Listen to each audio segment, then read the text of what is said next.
Boa tarde, meu povo. Hoje é dia 5 de outubro, né? Bom dia, boa tarde, boa noite para você que está assistindo aí na gravação. Hoje estamos iniciando o nosso sexto já edição, tá? E aí, como sempre, né? A galera aí tá ao vivo aqui, né? Dá aquele ok pra gente poder gravar e postar no YouTube, tá? Pessoal, antes da gente começar, eu queria ver com vocês aqui um pouquinho do nosso calendário pro... até a nossa AV2, tá? Eu tava dando uma olhadinha, a gente vai ter a nossa prova, primeira chamada é no dia 29, tá? Deixa eu só confirmar aqui. Grupo. Isso. Primeira chamada dia É 29 isso mesmo, é dia 29. e a segunda chamada no dia 31, tá?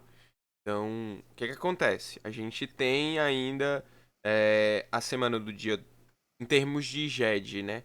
Semana do dia 12, a semana do dia 19 e a semana do dia 26, tá? Na semana do dia 12, o dia 12, ele é feriado, tá bom? E aí, por ele ser feriado, muita gente viajar, eu vou estar viajando, e o feriado é no próprio dia 12. Nós não teremos GED ao vivo, tá bom? Nós não teremos GED ao vivo no dia 12, beleza? Já estou logo avisando. Enzo, vai ter gravado? Talvez. Se for ter gravado, não vou postar também no dia 12, tá bom? Vou postar depois. No dia 19, muito provavelmente, nós vamos ter GED sim, normal, tá? E nesse final de semana do dia 19 vai estar rolando também o nosso trabalho, tá? Muito provavelmente no final de semana do dia 19 aí, né, vai estar rolando o nosso trabalho. E no final de semana do dia 26 a gente vai fazer a nossa revisão, tá bom? Então, basicamente, dia 12 não teremos GED ao vivo, tá? Final de semana do dia 19 vamos ter GED normal e vai ter o nosso trabalho. E no final de semana do dia 26, né? Dia 26, sábado, a gente vai ter a nossa revisão para a V2, tá? Enzo, se existe uma possibilidade da gente fazer a nossa revisão em sala de aula, tá bom? Que seria na quinta-feira, no dia 24. Porém, isso vai depender do quão a gente avançar no conteúdo dentro de sala de aula, né? Estava até vendo com a Aline. A gente costuma ir até a unidade 4 na V2, tá bom? E aí a gente vai, talvez, ter essa revisão em sala de aula, tá? Talvez. Beleza? Se a gente for ter essa revisão em sala de aula, no dia 26, vocês obviamente vão estar livres para poder aproveitar. Caso a gente aproveitar para estudar, descansar e afins. Caso a gente não tenha essa revisão em sala de aula, no dia 26 a gente faz a nossa revisão. Beleza? Então, fiquem tranquilos. A gente vai finalizar a unidade 2 hoje, vai começar a unidade 3. Vai ser um GED relativamente rápido, não vai ser tão demorado assim, tá? E a gente consegue ver todo o conteúdo que vai cair para a prova numa boa, de boa, tranquilamente, tá? Acredito que ao longo dessa próxima semana também já disponibilizo para vocês. Acredito que já disponibilizo para vocês as questões, né, da UAB de FGTS, né? Como eu fiz lá na unidade 1, né? De separar questões da OAB para a gente poder treinar. Vou separar também questões sobre FGTS, tá? Recomendo bastante que você assista o GED passado, tá? Não somente porque é uma. Boa tarde, Gabi. Não somente porque é uma temática muito importante para nossa prova colegiada, tá? Sempre cai uma questãozinha sobre FGTS, sobre hipótese de movimentação da conta, coisa assim, sabe? E eu dei umas 3, 4 questões do nosso trabalho nesse GED do sábado passado, nesse GED passado, tá? Então, se eu fosse você, eu assistiria ele fortemente.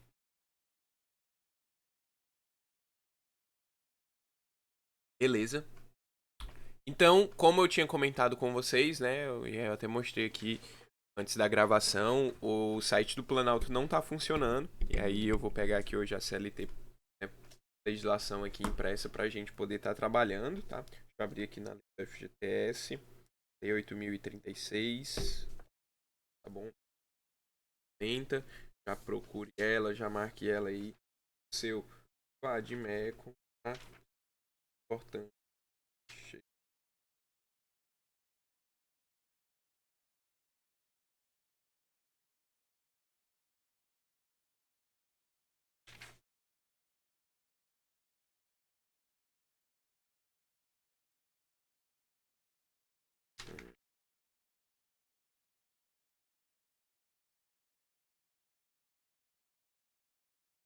Então hoje a gente viu, né, na semana passada, as hipóteses de movimentação da conta, né, gente? Essas hipóteses de movimentação são importantíssimas, é uma questão aí que sempre cai na prova colegiada, tá?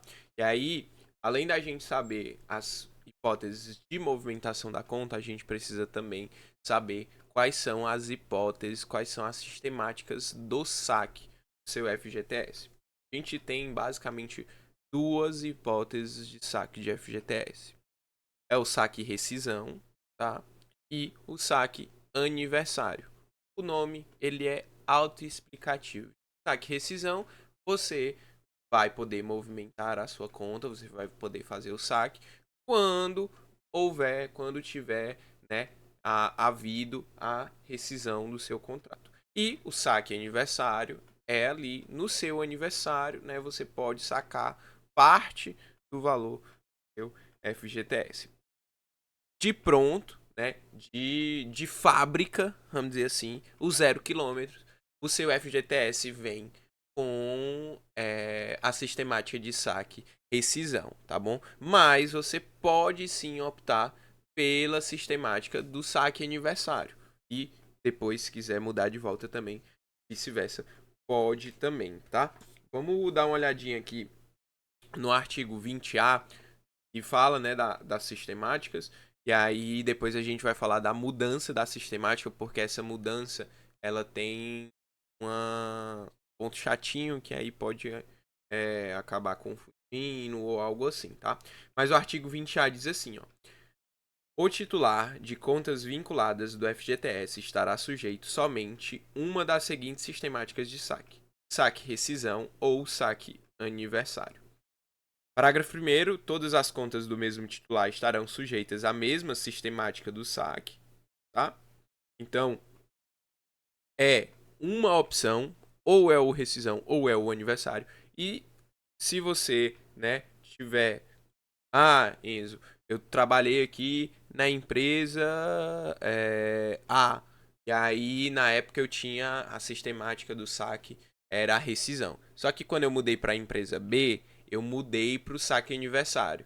E aí, não tem essa. Sempre vai ser a mesma sistemática, independente se você tiver tido mais de uma conta, mais de um trabalho, mais de um emprego, enfim.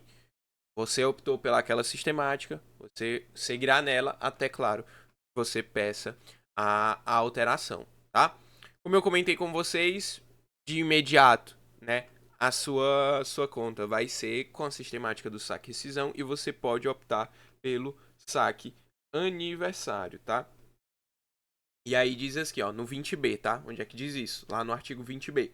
O titular de contas vinculadas do FGTS estará sujeito originalmente à sistemática de saque rescisão e poderá optar por alterá-la, tá? Observando o disposto no artigo 20C. E aí o que é que diz o artigo 20C? Diz assim, ó: a primeira opção pela sistemática de saque aniversário poderá ser feita a qualquer tempo e terá efeitos imediatos. Então, vamos supor, né, eu, por exemplo, ó, eu faço meu aniversário no dia 31 de outubro. dia 31 de outubro, é dia do meu aniversário e dia da segunda chamada de vocês. Então, um bom presente pra mim, além de um 10 na prova, é vocês não irem fazer a segunda chamada. Mas, vamos supor que eu tô aqui, minha CLT zerada, opa, primeiro emprego, tá? Zeradinha, sistemática, saque rescisão. E aí já tem, né, uns valores lá e tal, rapaz, eu tô precisando desse dinheiro aqui, mas eu acho que seria interessante. E aí eu posso ir lá, ó, opto pela alteração ao saque aniversário. E o meu aniversário tá chegando, né? E eu vou lá e, ó, posso sacar o dinheirinho. Então, eu posso optar, certo? Essa é a primeira alteração do saque rescisão para o saque aniversário. Como o artigo traz, né? Ela terá efeitos imediatos, tá bom? Porém, contudo, entretanto, todavia, eu mudei meu saque aniversário, certo? Só que aí eu não gostei muito não, porque eu prefiro o rescisão, que aí eu posso tirar um valorzinho maior, né, e tal. Na rescisão geralmente a gente recebe mais verbas, então, pô, quero mudar de volta agora saque rescisão. Vai ter efeitos imediatos? Não, não vai ter efeitos imediatos, tá? A efetivação dessa alteração, gente, ela só vai ser feita, certo? No primeiro dia útil, 25º mês após a sua solicitação. Então, é assim. Você vai solicitar a sua alteração novamente para o saque rescisão. Tá, vou esperar 25 meses, né? 2 anos. E aí, passou 2 anos. A partir do primeiro dia útil do 25º mês, tá? A partir do primeiro dia útil, após os 2 anos, vai ser efetivada essa alteração e eu vou voltar para o saque rescisão, tá? Enzo, quero mudar para o saque aniversário de novo. Pode? Pode, sem nenhum problema. Mas a mesma sistemática. Espera, né? A transação, né, só vai ser efetivada após o primeiro dia útil, no primeiro dia útil do 25º mês após a solicitação, tá bom? Então a primeira alteração do rescisão para o aniversário, efeitos automáticos. Agora, todas as demais alterações estão sujeitas aí nessa regra do primeiro dia útil do 25º mês após a solicitação. E onde é que diz parágrafo 1º, inciso 1 do artigo 20C, ó, diz assim: a alteração será efetivada no primeiro dia do 25º mês subsequente ao da solicitação, desde que não haja cessão ou alienação de direitos futuros aos saques anuais de que trata o parágrafo 3º do artigo 20D desta lei. Gente, eu acho que foi até a Suzana, né, que comentou sobre um ponto muito importante. Existe uma possibilidade de você alienar, de você, de certa forma, conseguir, né, antecipar o seu saque do FGTS. Não sei se vocês possuem contas em bancos digitais. Geralmente isso acontece em bancos digitais, fintechs e afins. E não sei se vocês já receberam essa mensagem, né? Tipo, antecipe seu saque do FGTS, por exemplo. Aí, basicamente, né? Você pode, né? Meio que você vai pegar um valor, certo? Com esse banco, sendo que o seu FGTS vai estar alienado justamente para pagar esse empréstimo. Não é nada mais do que uma forma de empréstimo aí, né? E aí, geralmente, basicamente, o que é que o banco vai fazer? Ele vai fazer com que você, né, altere o seu sistema de saque. Você não vai ficar no saque rescisão, você vai ficar no saque aniversário, porque todo ano, né, o FGTS vai poder ser movimentado no saque aniversário, então o banco tem a certeza de que você pagará anualmente ali, né, um valor, então ele já vai fazer essa alteração. E aí, enfim, né, eu particularmente Acho que é um negócio muito complicado, né? Você ali tá é, colocando o valor do seu FGTS por uma antecipação, né? A gente sabe que na maioria desses empréstimos tem muitos afins, mas existe essa possibilidade, né? A lei permite, então não tem o que a gente possa fazer. Se a gente não gosta, é só simplesmente a gente não fazer essa opção, tá? E aí, outra coisa importante, pessoal, o saque, por mais que você esteja no saque aniversário, você pode fazer a movimentação, certo? Mas do valor a título de multa, tá bom? Lembra que quando a gente vai na rescisão sem justa causa, a gente tem a incidência, né, de 40% da multa da rescisão, 40% em cima do seu FGTS. Pois bem, essa multa ela pode sim ser movimentada, tá? Mesmo na hipótese de saque e aniversário. Apenas a multa, tá bom, pessoal? Ó, artigo 20, o artigo 20D, o parágrafo 7º. Vou pegar aqui, 20D, parágrafo 7º. Na hipótese de despedida sem justa causa, o trabalhador que optar pela sistemática saque aniversário também fará jus à movimentação da multa rescisória, de que tratam os parágrafos 1º e 2º do artigo 20 do artigo 18 dessa lei. E o artigo 18 da lei, ele vai falar justamente da multa dos 40%, caso da rescisão sem justa causa, e também da multa dos 20%, no caso, né, de culpa recíproca ou força maior, tá bom? Então, tanto os 40% quanto os 20%, tá, poderão ali, né, ser movimentados, tá bom? Poderá ter essa movimentação apenas da multa, beleza? Por mais que você faça parte ali da sistemática do saque aniversário, tá?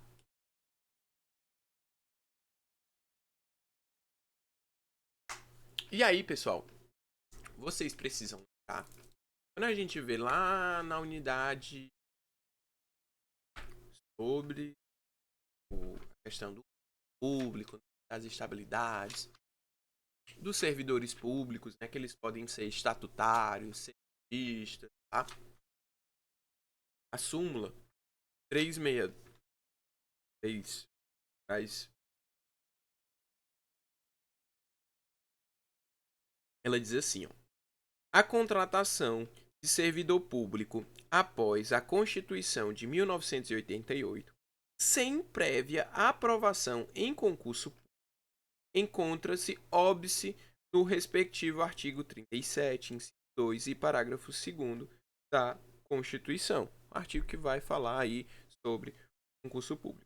Somente lhe referindo direito ao pagamento da contraprestação pactuada, ou seja, salário, tá? Em relação ao número de horas prestadas, contratar número número de horas trabalhadas, respeitando o valor da hora do salário mínimo e os valores referentes ao depósito do FGTS, tá?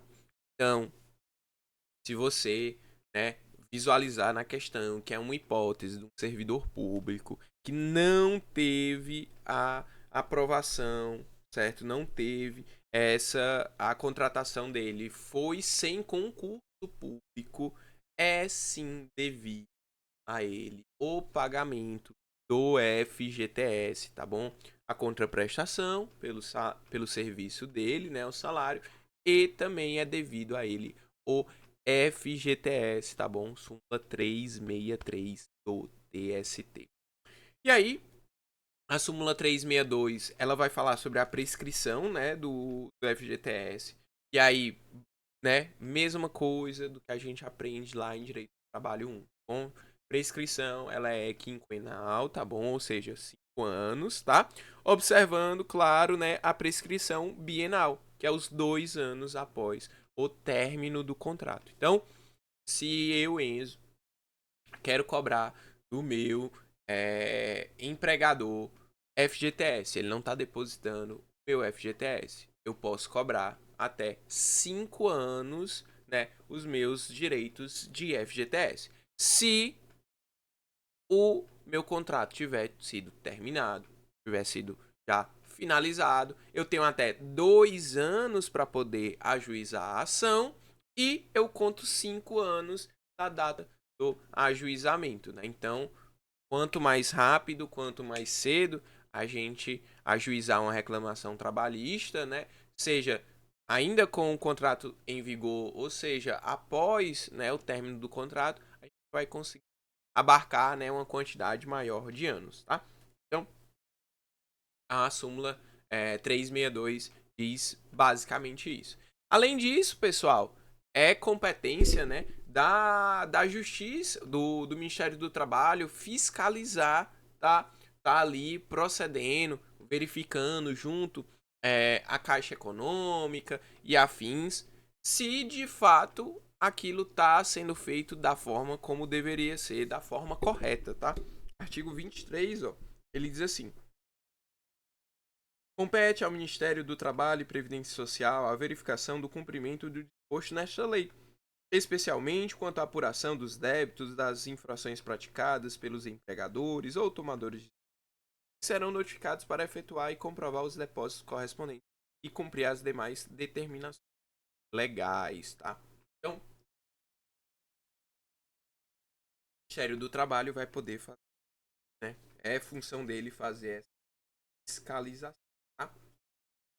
E o artigo 25, né, ele traz ainda que o trabalhador, seus dependentes, os setores, o sindicato podem acionar a empresa, né, por meio da Justiça do Trabalho para importantes, né, valores a título de FGTS. Ó. Poderá o próprio trabalhador, seus dependentes, sucessores ou ainda o sindicato a que estiver vinculado acionar diretamente a empresa por intermédio da Justiça do Trabalho para compeli-la a efetuar o depósito da importância devida nos termos desta lei, tá bom? Então, né, tanto o trabalhador, seus dependentes, seus sucessores, seus sindicatos podem, né, justamente auxiliar aí para que receba, né, esses valores a título FGTS, tá bom? 1%. Beleza? E aí assim a gente termina a parte do FGTS. E aí agora a gente vai para unidade 3, tá?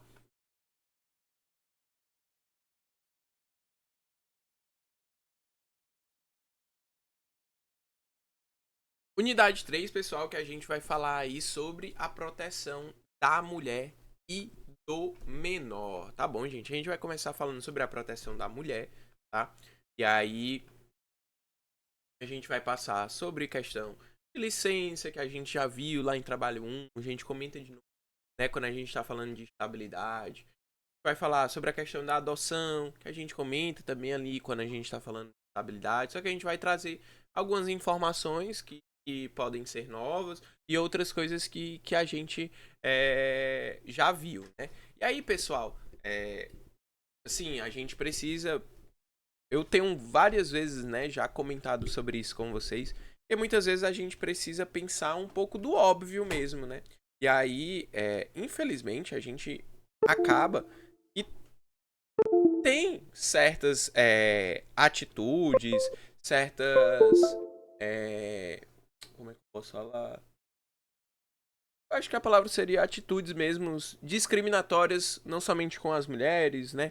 Não somente com os menores, mas com vários tipos, com várias pessoas, com vários tipos de identificações. E aí, justamente, a gente precisa de maneiras, de mecanismos para se tratar isso e para proteger e para buscar uma proteção, né? Justamente não é à toa que um dos princípios, né, do nosso direito do trabalho é o princípio da proteção, tá? Então, a proteção ao trabalho da mulher, a gente precisa lembrar que a mulher vai ter, né, a questão da gestação, a questão da maternidade. Então, a gente precisa ter tratamentos diferenciados. A gente precisa ver como que vão ser essas peculiaridades, porque, infelizmente, há, né, ou felizmente, há essas situações específicas, tá? E aí o primeiro ponto é o artigo 391 da CLT, tá bom, gente? Deixa eu pegar aqui para vocês. Artigo 391 da CLT. Ele vai dizer assim, ó: não constitui justo motivo para a rescisão do contrato de trabalho da mulher o fato de haver contraído matrimônio ou de encontrar-se em estado de gravidez, tá? E aí o parágrafo único ainda diz, ó: não serão permitidos em regulamentos de qualquer natureza, contratos coletivos ou individuais de trabalho, restrições ao direito da mulher ao seu emprego por motivo de casamento ou de gravidez, tá? Então, o artigo 391 diz que a mulher ela não pode ser dispensada ou sofrer qualquer tipo de restrição, certo? Seja por motivos de matrimônio, estado de gravidez, tá? A gente até fez uma questão lá sobre estabilidade, né, que trazia uma situação, né, com a mulher que ela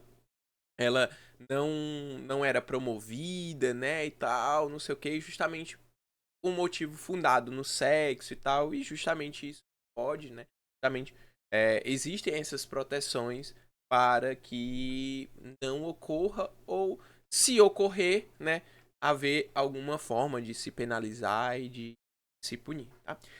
E aí a gente tem, né, em relação a uma das medidas, né, de proteção é a questão da força muscular, tá bom? Que as mulheres, né, elas não poderão exercer, né, força muscular, um trabalho, né, que seja superior a 20 quilos se for contínuo, né, e aí a 25 quilos ocasional, tá? Artigo 390. Ao empregador é vedado empregar a mulher em serviço que demande... Opa, tem gente ligando.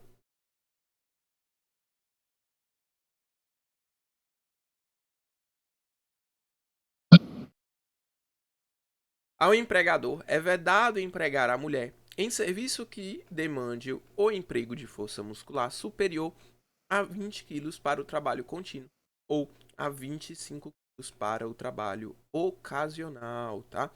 E parágrafo único, né?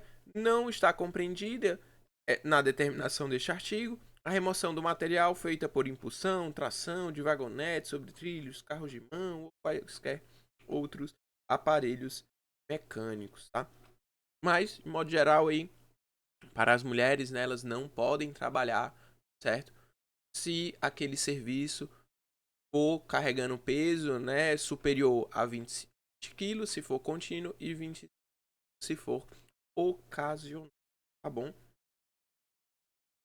Além disso, como eu comentei com vocês, né, existem proteções contra as práticas discriminatórias, né, seja a publicação de anúncios que proíbam as mulheres de participar, a admissão, promoção, né, em cargos, né, o, o subida de cargos, né, a congelamento da remuneração, ela não recebeu um aumento, né? Tudo isso constitui práticas discriminatórias, tá?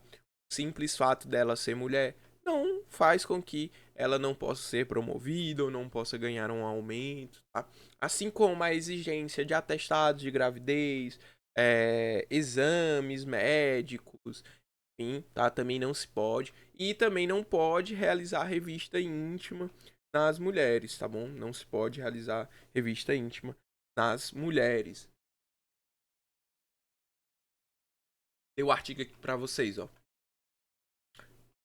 Ressalvadas as disposições legais destinadas a corrigir distorções que afetam o acesso da mulher ao mercado de trabalho e certas especificidades estabelecidas nos acordos trabalhistas, é vedado: 1. Publicar ou fazer publicar anúncio de emprego no qual haja referência ao sexo, à idade, à cor, à situação familiar, salvo quando a natureza da atividade a ser exercida pública e notória assim o exigir. Recusar emprego, promoção ou motivar a dispensa do trabalho em razão de sexo, idade, cor, situação familiar ou do estado de gravidez, salvo quando a natureza da atividade seja notória e publicamente compatível. Considerar o sexo, a idade, a cor ou a situação familiar como variável determinante para os fins de remuneração, formação profissional e oportunidade de ascensão profissional.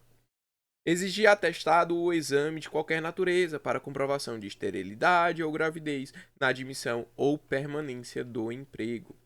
Impedir o acesso ou adotar critérios subjetivos para deferimento de inscrição, aprovação em concursos, em empresas privadas, em razão de sexo, idade, cor, situação familiar ou estado de gravidez. Proceder o empregador ou preposto a revistas íntimas nas empregadas ou funcionárias, tá bom? Então, tudo isso constitui prática discriminatória e não é possível, não pode ser realizado, tá bom? Como uma das proteções, né, principais à mulher, a gente tem a questão da maternidade, né? A gente precisa lembrar lá da licença maternidade, que a gente aprende lá na unidade 2, né, de Direito do Trabalho 1, tá? A licença maternidade, ela é de 120 dias, tá bom? Artigo 7º da nossa Constituição, traz os nossos direitos fundamentais, né, do trabalhador. Então, lá está a licença maternidade de 120 dias, tá? Lembrando que esse número de 120 dias, ele não pode ser reduzido, tá? Nem por acordo, por negociação coletiva, né? Acordo coletivo, contrato coletivo de trabalho, ele não pode ser reduzido, né? 120 dias é o valor mínimo, tá? Durante esse período, a mulher vai estar recebendo, né, o salário maternidade, tá bom? E aí esse salário, né, vai ser referente a todo esse período em que ela ficou afastada, tá? Basicamente, na prática, né, o que acontece é o empregador paga, certo? A mulher normalmente, né? E aí depois ele desconta junto ao INSS, né? Faz um abatimento, mas, né? Se cair numa prova, né? Justamente algo assim, esse valor é pago, né? Pelo INSS, né? A gente precisa verificar o que é que diz a teoria e, infelizmente, muitas coisas na prática não acontecem da mesma maneira, tá? E aí, então, eu acho que é esse outro slide, a gente finaliza. A gente tem, né, uma lei, a Lei 8.213 de 91, que vai justamente tratar sobre essa questão do salário maternidade, tá bom? Deixa eu abrir aqui.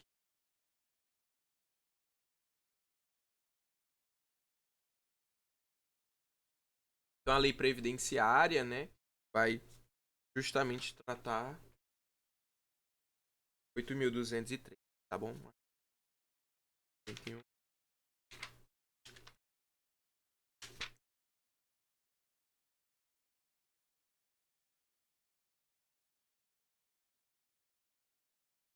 E o artigo 71.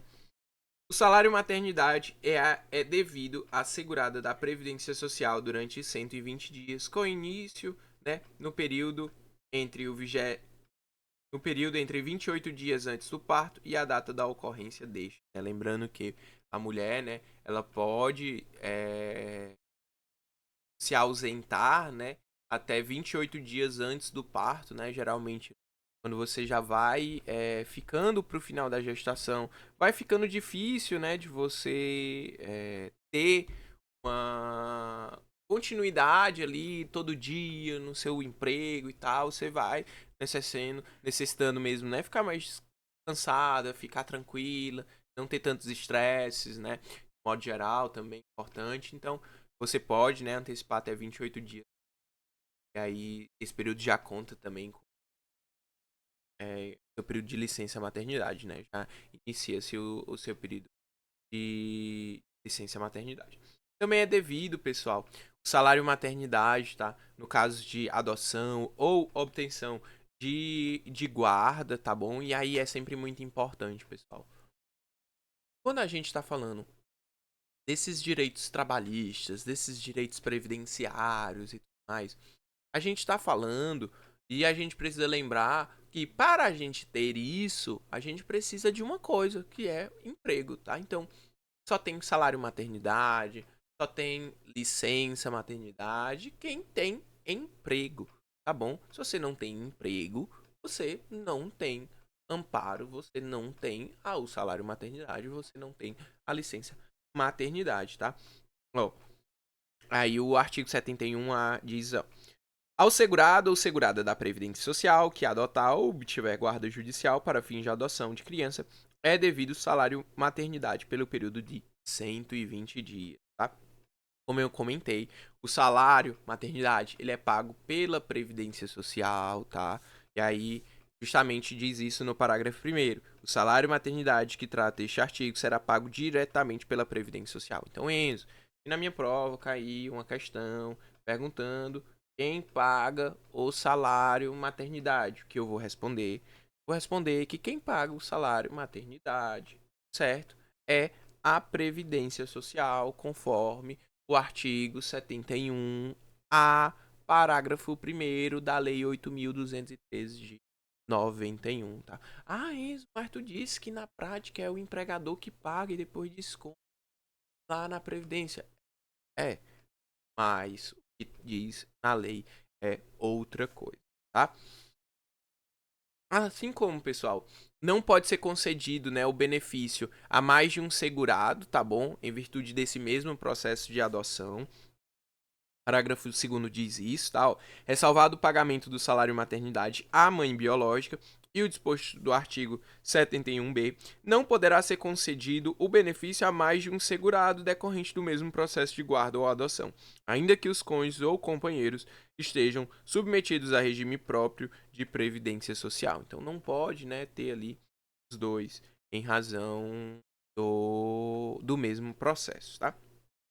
A gente tem também a questão do falecimento, né? A pessoa, né, a mãe ali acabou falecendo e aí quem ficou com a criança novamente, se for detentora de emprego, poderá sim usufruir do restante desse período, né? Ó, no caso de falecimento da segurada ou do segurado que fizer jus ao recebimento do salário maternidade, o benefício será pago por todo o período ou pelo tempo restante a que teria direito ao cônjuge ou companheiro sobrevivente que tenha a qualidade de segurado, tá?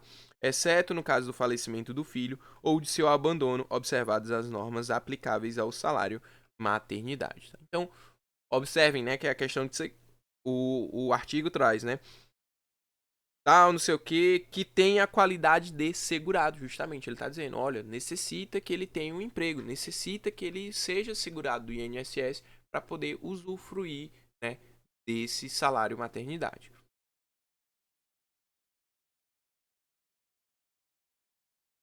E aí, o nosso último slidezinho de hoje, né? A gente precisa lembrar mais uma vez que a licença maternidade é de 120.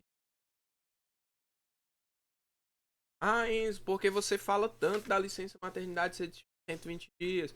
Porque a gente viu agora há pouco, né, a questão da estabilidade, de ser 5 meses após o parto, não sei o quê. Então, a gente acaba confundindo às vezes. Mas 120 dias não são 4 meses, tá? 120 dias são 120 dias, tá bom? Artigo 392 da CLT. A empregada gestante tem direito à licença maternidade de 120 dias, tá? 120. É necessário, né, que tenha uma notificação ao empregador, né? Ele precisa saber que você está grávida, tá bom? Esse seu período de licença maternidade, ele vai ser contado, né, a partir da alta hospitalar, beleza? Então, às vezes, né, infelizmente, acontece do bebezinho acabar precisando ficar mais tempo lá no hospital e tudo mais.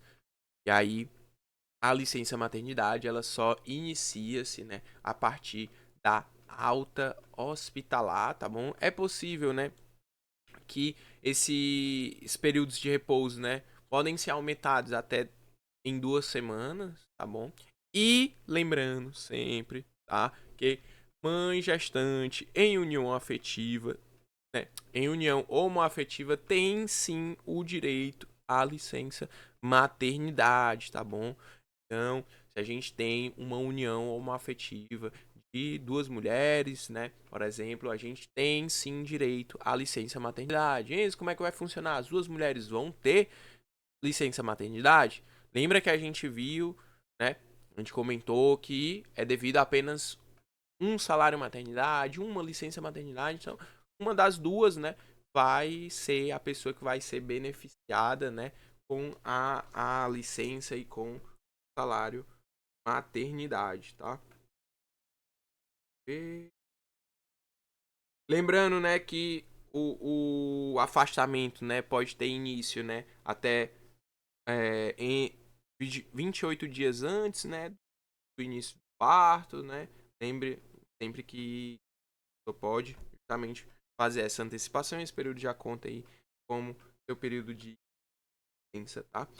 No próximo GED, gente, a gente vai falar sobre o artigo 392A da CLT. Ele traz ali questões também relacionadas à guarda, questão de morte, né? É importante a gente lembrar que tudo que a gente está falando aqui sobre licença maternidade, né, é devida, né, para o empregado homem, tá? Que também adota e tudo mais, que consegue guarda. Inclusive tem questão no nosso trabalho sobre isso, tá? Mas por hoje a gente fica aqui, por aqui, tá? No próximo GED, e novamente, não vai ser dia 12, tá bom? Nosso próximo GED não vai ser dia 12, tá? Dia 12 não teremos GED, porque é feriado, tá? Nós vamos terminar no próximo GED, que não vai ser do dia 12, terminar a unidade 3, tá? Termina a unidade 3. Muito provavelmente a gente chega até a unidade 4, sim, para nossa prova, tá? E aí a gente termina a nossa unidade 4 também e vai fazer a nossa revisão, tá? Vou pegar aqui o link da presença para vocês.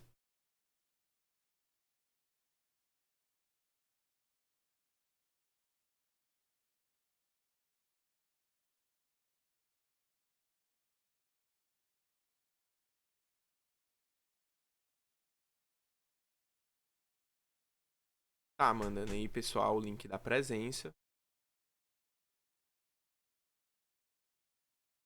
Desenho hoje rápido, tranquilo, tá?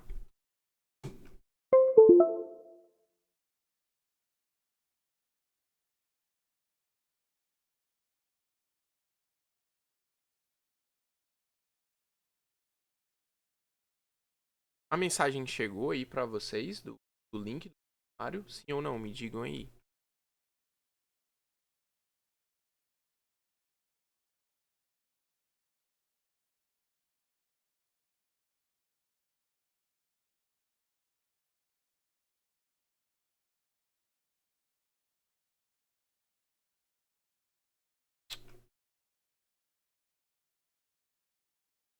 Porque aqui tá aparecendo como se tivesse.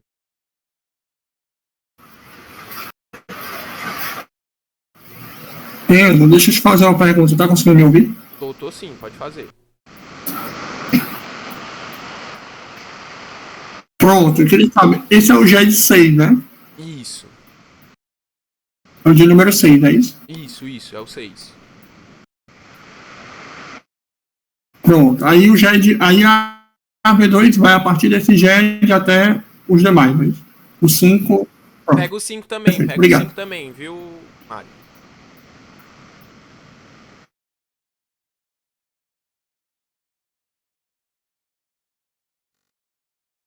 Mário?